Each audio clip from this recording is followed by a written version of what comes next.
Hello everyone, welcome to my channel. నేను ఈరోజు Karnataka special అకీ రోటీ చేస్తున్నాను.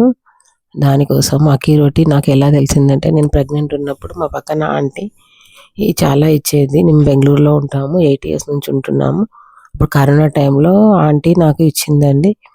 అప్పుడు చేద్దాం అనుకున్నాను, చేయలేదు. తర్వాత హోటల్లో చాలాసార్లు తిన్నాను. రీసెంట్ డేస్లో మళ్ళీ ఇచ్చింది, ఇప్పుడు ట్రై చేస్తున్నాను. దానికోసం క్యారెట్ను తురిమి పెట్టుకోవాలి. తర్వాత కరివేపాకు, ఆనియన్స్ని కూడా స్మాల్ కట్ చేసుకొని పెట్టుకోవాలి. దిల్ లీవ్స్ అని ఒక లీవ్స్ ఉంటుంది, కర్ణాటకలో దొరుకుతుంది, ఇక్కడైనా దొరుకుతుంది దిల్ లీవ్స్ అని. అవి అదే స్పెషల్ దీనికి.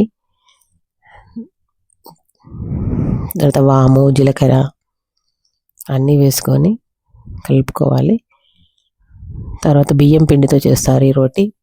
దానికి బియ్యం పిండి సరిపడా బియ్యం పిండి వేసుకొని, చపాతీ పిండిలాగా కొంచెం సాల్ట్ కూడా వేసుకొని చపాతీ పిండిలాగా ముద్ద చేసుకొని పెట్టుకోవాలి. ఆ తర్వాత వాటర్ అవసరం పడితే వాటర్ వేసుకొని కలుపుకోవాలి, చపాతీ పిండిలాగా చేసుకోవాలి. అలా రెడీ అవుతుంది. దీన్ని ఒక పేపర్ పైన చేస్తారు సన్నగా. కొంచెం ఆయిల్ వేసుకొని పేపర్ పైన ట్రై చేయాలి. నేనైతే బటర్ పేపర్ పైన చేశాను, నాకు ఈజీగానే వచ్చింది బటర్ పేపర్ పైన.